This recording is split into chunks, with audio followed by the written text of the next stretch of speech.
This program is brought to you by OHL Action Pack. Looking to see tomorrow's stars today? Follow the teams and players you want to watch. OHL Action Pack is part of the Rogers Super Sports Pack.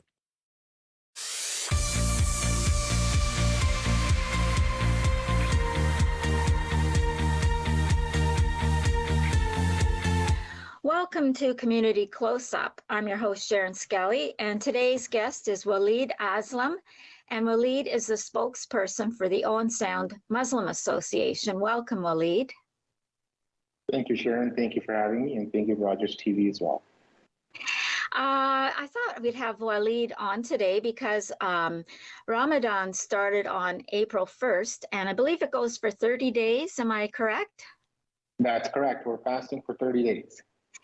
Now, when you say fasting, you mean fasting, is it from sun up till sundown? Is that right? That's correct. Sun up about 6 o'clock in the morning to sundown 8 o'clock at night. And then is there a restriction on what you can eat and drink, or is it just anything? No food, no water, no nothing.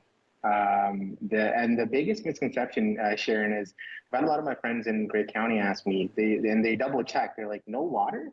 And yes, no water, no food, nothing at all. Nothing at all.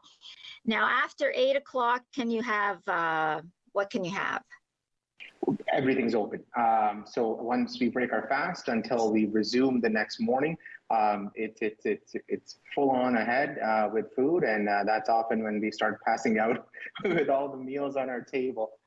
Mind you, another big misconception, Sharon, is that anyone that's sick, anyone that's dependent on medication, insulin, or someone who's nursing, or someone who's pregnant, or someone who's traveling. I'm on a flight tomorrow to Dubai. I'm exempt. So there's very lenient rules around when you should be fasting and when you are okay to skip. Now, but you still have dietary restrictions with your faith, right? There's things that you don't eat. That's correct. In by and large, the biggest thing in the Islamic faith is we don't consume any pork, as well as any alcohol. So no alcohol whatsoever, and no pork. And the meat that we consume is halal. It's slaughtered in a different way, very similar to kosher meat. So those are some of the dietary restrictions that exist in my faith. For our viewers that don't know what halal means, what does halal mean? So halal, in effect, is a lot of things. In a nutshell, is a blessed way of, sacrificing or slaughtering or processing, for lack of a better term, the animal. So what's typically done is when the animal is being processed, whoever's processing it recites some verses from the Quran and blesses the meat in order for it to be healthy for those who are going to be consuming it. So when you're living in Grey Bruce, how do you manage to purchase halal foods? It's gotten much better, Sharon. I moved up to Owen Sound about 3.5 years ago from Hamilton, which is Hamilton's got a significant Muslim population. And mind you, I was born in Pakistan in a city of almost 20 million people. So everything around me was halal and readily available. So when I moved up to Owen Sound 4 years ago, we had that problem. We had issues where newcomers in our community were asking, where do we buy halal meat? Where do we buy certain food stuff? But increasingly so, in the past 3 years, Sharon, we've gone from having 2 halal restaurants to almost 5 now.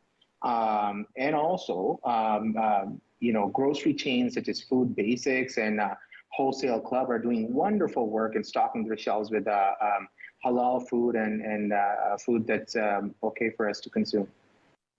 I did not know that, and I'm ashamed to say I did not know that.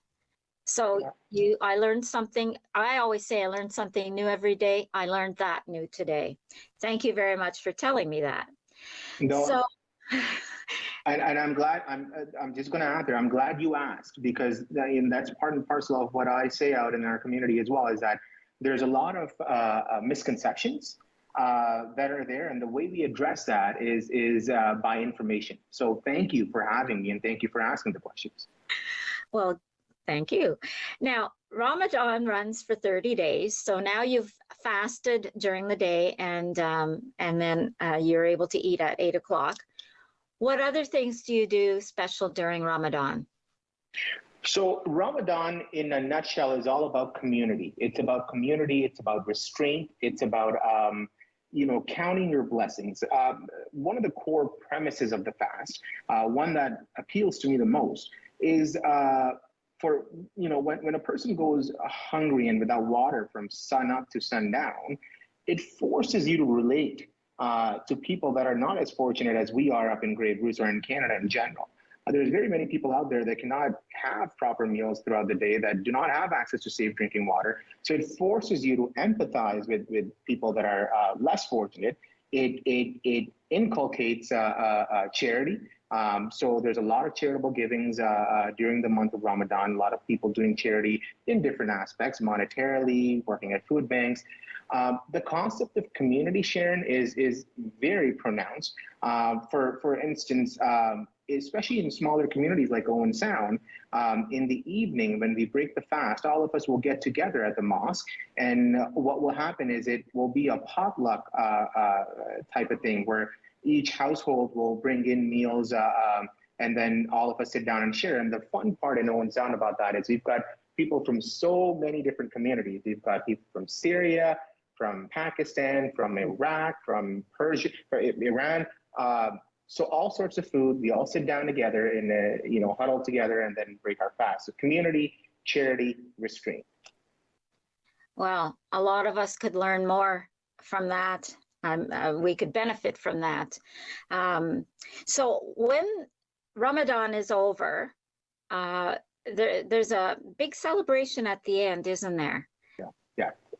The big celebration is called Eid, E-I-D. And there's two Eids in a year. The one is at the end of Ramadan, and the one is 2 months after that.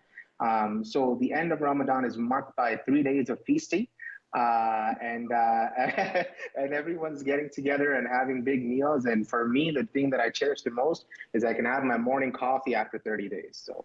All right, you would miss that, wouldn't you? Yes. Yeah. Do the children get any kind of presents or anything like that?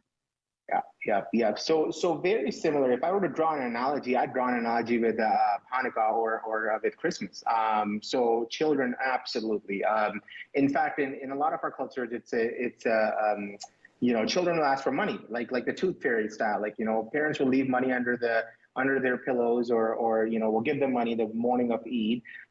Some parents will get presents, but yes, children are a core part because they've seen their parents go at it for 30 days and they want to get in on the action. Yes. I have a family member who is Muslim, and he said that his mother used to make them get up and get all dressed in a suit. I don't know why. And there'd be envelopes of money on their dresser. And it was like Christmas to them. And because we're having Easter, he used to laugh, we were having Easter and they'd be having it was like Christmas to them. And his mother would make them all get dressed up in suits. They were all boys. Yeah. And they'd get their money. It was all money for them. And they'd eat a lot. That's it. And then the cultural tradition and the religious tradition as well is that the morning of Eid, you get new clothes. So you buy new clothes and you get all dressed up. You put your hair back and you look the best that you could. And then you go to the mosque in the morning and then you have Eid prayers. And then off you go, feasting all day. So it does sound like a really big celebration. Now, what is the faith part of it, though? Because you mentioned you go to the mosque, so there is a great faith component to it. So tell me about the faith component. The faith component, again, goes back to community and goes back to solidarity. And it also is, so the way we have it in our religion is that blessings, in a sense, are tenfold or 20-fold during the month of Ramadan. So everyone's encouraged to pray more, to reflect more, to connect with God more, and ask for forgiveness and ask for blessings. And So in essence, the way Ramadan works in the Muslim faith is that it's the pinnacle of all the months, right? So the faith part is whatever you do during the rest of the year is tenfold during this month. So everyone's kind of more active at the mosque, everyone's praying more, everyone's reflecting more, connecting with each other more, and doing charity and community work. So that would be the faith part of it as well, Sharon. Right. Yes, because we can't forget the faith part. That's the most important part. The eating and the gifts they're just the cherry on top. It's like Easter is for Christians. I mean, Easter eggs are just a symbol of the rebirth and all of that. We have to remember the faith part. The children tend not to do that. So you mentioned the mosque. And of course, here we really don't have a mosque, do we? We have a center, I guess is what you would call it. What do we refer to it? Well, it's a mosque, but it's No, and I'm glad you asked. And that's been part and parcel of our approach. My approach personally, as well as the mosque's approach, to be more out there. We talked about this some time ago prior to COVID when we were talking about you know how we have the open doors event on having the mosque registered in that so people can walk in. We've invited a lot of our politicians to come in and attend when we're having prayers and Friday prayers. There is a full-fledged mosque in Owen Sound. There's prayers 5 times a day. The community is growing like nothing, like anything. When I used to pray for Friday prayers, think of Friday prayer as like our Sunday Mass. So when I came up to Owen Sound 4 years ago, we would have 50 people, 60 people. Now we push 100. And in the summer months when there's people transiting through to Sabo Beach and up to Tobermory, we'll get calls throughout the day. Hey, when is prayer time? And we want to stop by. So it's a vibrant community up here. I apologize for saying it isn't a mosque because in my ignorance, I thought a mosque had to have a certain look, an architecture. And I guess just like a church, it doesn't have to. A church could be just like a trailer. It doesn't have to have the peaks and so a mosque can just be a building. It's what happens in the building. Yeah, right? and traditionally you're right, because mosques can be affiliated with minarets or with domes, and some of the traditional mosques are built that way, right? But if you go back to Islamic traditions and the history of Islam, the initial mosques that were built were very simple. Were just a few rooms, and the mosque was served as a community center, and then they built on from there. So in fact, the Owen Sound Mosque, fun fact, it used to be a church at one point, and then prior to that, when the community was smaller, we used to pray at the Owen Sound Honda dealership, because the gentleman that owns it is a pioneer of the Muslim community. And then as the community got larger, a bunch of people got together and purchased that site. And then now we have a mosque inside of a former church. So some of the architecture is very, very interesting, and we love it. Yes, and it's like I said, it's what happens in it, not the building. So 100%. Yeah. So yes, the community is really growing because there's so many new, I won't say Canadians because maybe they haven't got their citizenship yet or they're in a process, but they're Canadians anyway. But they want to keep their old identity. It depends what they want, how they want to be identified. But they're new to us, new to Owen Sound. But there's all kinds of people coming from all different areas of the world, and it's the religion that they hold. And like you say, they have 100 people now at the mosque. But what's the community like? Are there a lot of children? Are there a lot of seniors? And that's that it's good that you talked about that. So it's funny because there's 2 segments to it. I believe you cut out there. Are you still there, Sharen? I think I am. I think you froze for a second there. I think we're back now, so we'll go ahead. So there's two segments of the community. Yes, there's a lot of newcomers that have come in recently from Syria, from other areas.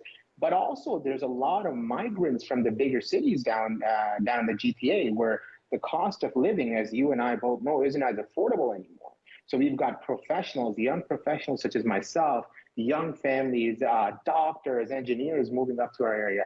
Mind you, this will be fun to hear. There's a lot of doctors in our community.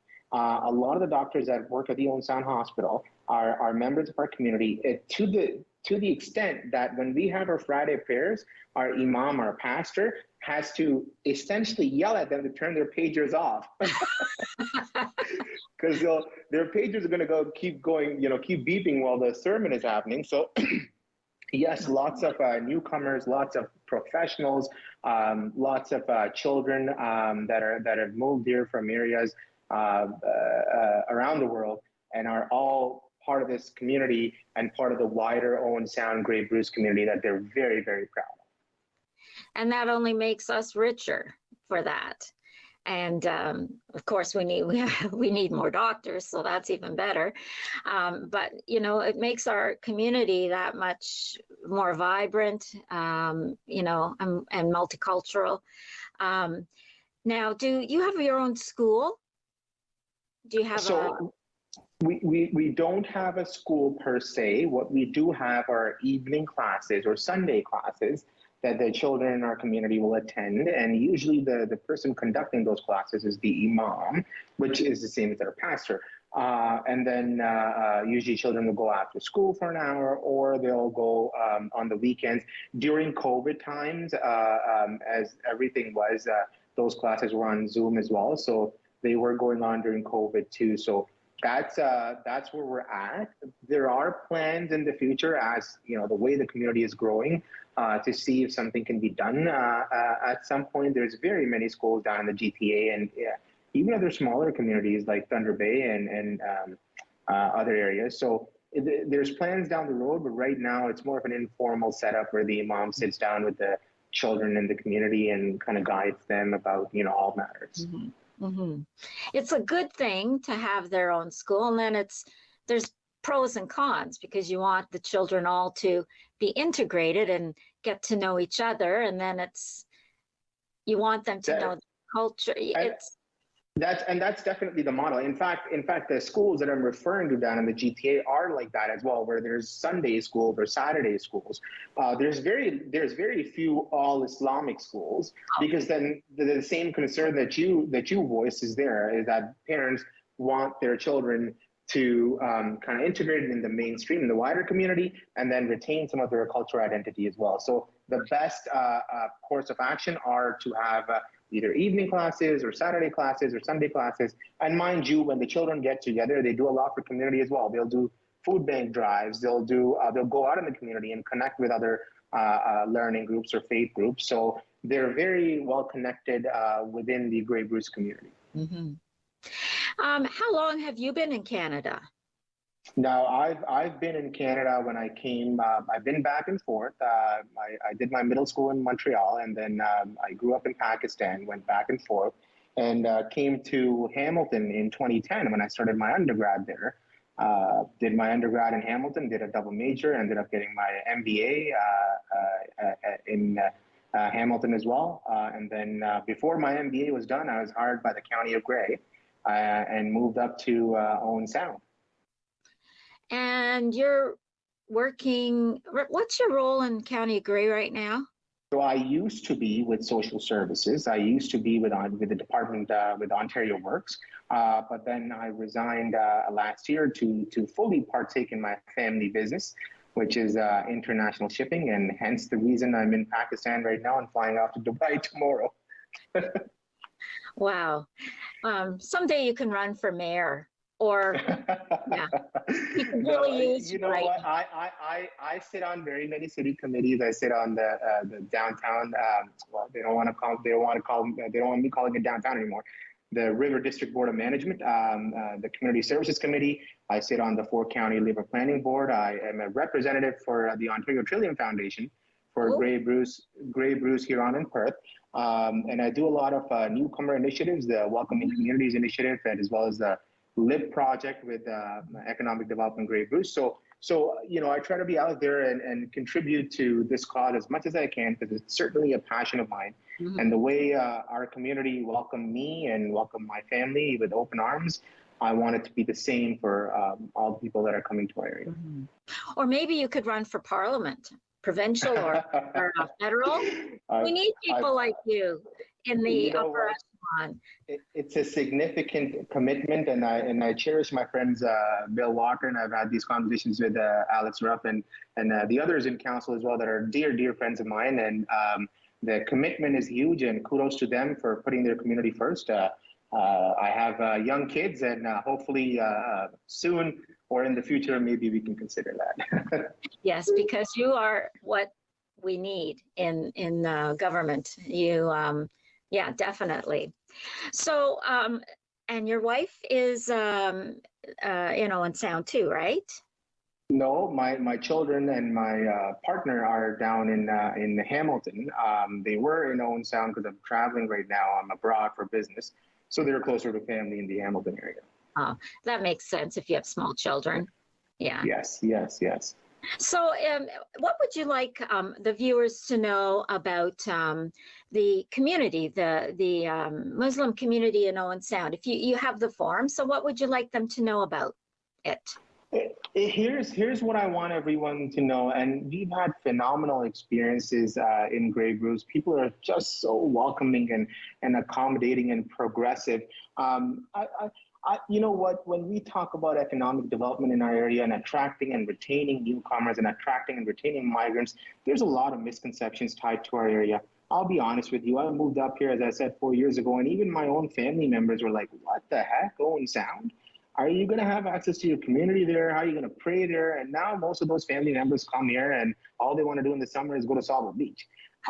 So what I want to tell my fellow community members in Grey Bruce is we've had an open door policy. We've always had an open door policy. I want people to stop by, maybe stop for a coffee. We always have a pot of coffee on. We've got meals that are going on. Stop by, connect with us, and if there's any questions, because I know people have a lot of questions, and I've always been an optimist, and a lot of people talk about some of the hateful acts that go on in the wider community, and I always attribute them to a lack of knowledge. And the best way to tackle that, Sharen, is to have an open door policy, is to have open arms. Come on in, let's talk, let's discuss what we're all about, and pretty soon, if there's any misconceptions that are there, they're going to be resolved. So that's what I want people to know. We're your brothers and sisters. We're always there for you, and we have open doors and open arms. Come on in. Where's the mosque found? Where would you tell people the mosque is? So the mosque is right across from the court, across from the county building, the Grey County building, and it's beside the motel, the Inn on the 6th Street. So that's where the mosque is, right when you get into Owen Sound. So if someone wanted to drop in, when could they do that? They can drop in. The best time to drop in is Friday, because it's very busy. And Friday we have our weekly prayers, as I said, our Sunday mass, around between 1 o'clock and 2 o'clock. Come on in. I know they've got some pre-registration because of COVID going on. You can sign up at the spot and then come. And we've had countless people come in. We've had our chief of police come in. We've had members from the OSPS, council members. People from all walks of life, media personalities, and just come on in.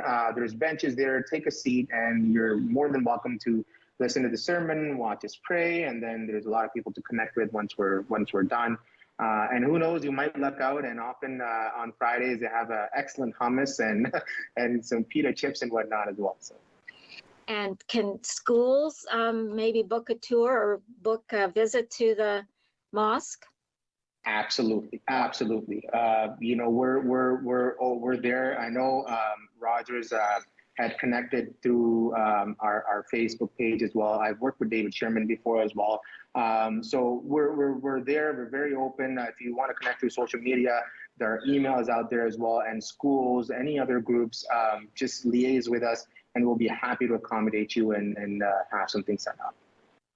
Now, on the topic of newcomers to the area, how does someone who is a newcomer connect? What do they do when they arrive in Grey Bruce? Do you know what that sort of what that looks like? It's a work in progress, Sharon. I'm not going to lie. I am an optimist, but we have to be cognizant of the ground realities here.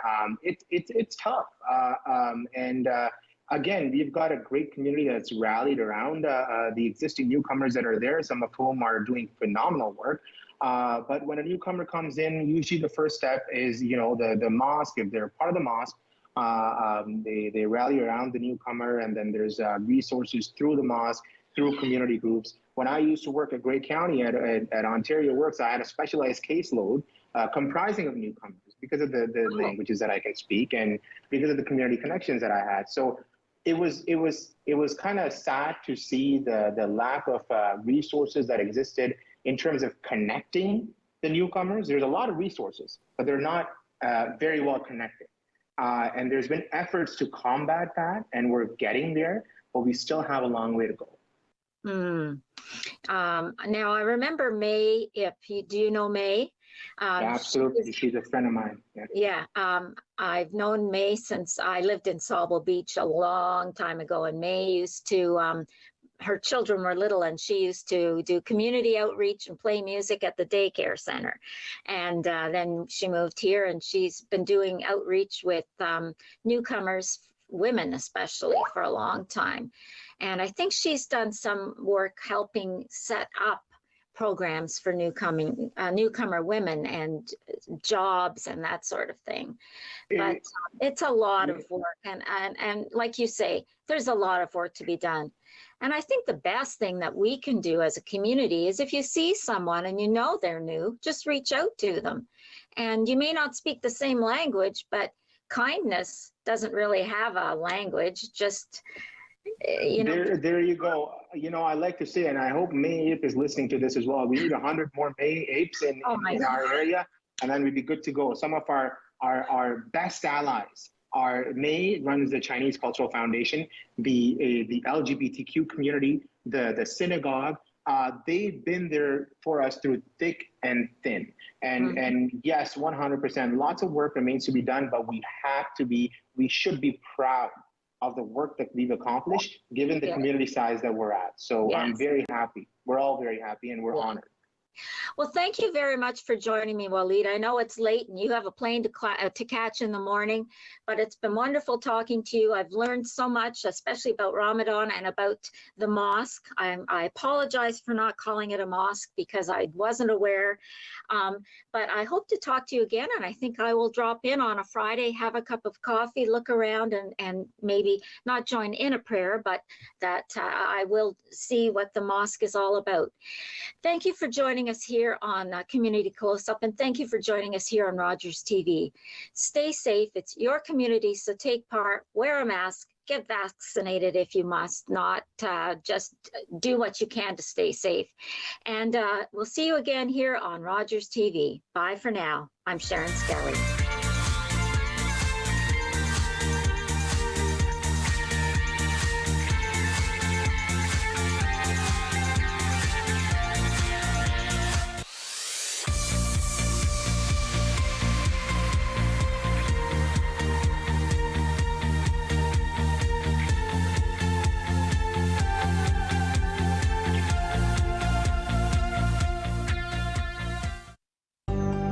Call the Rogers TV viewer response line, email us, or connect with us on social media.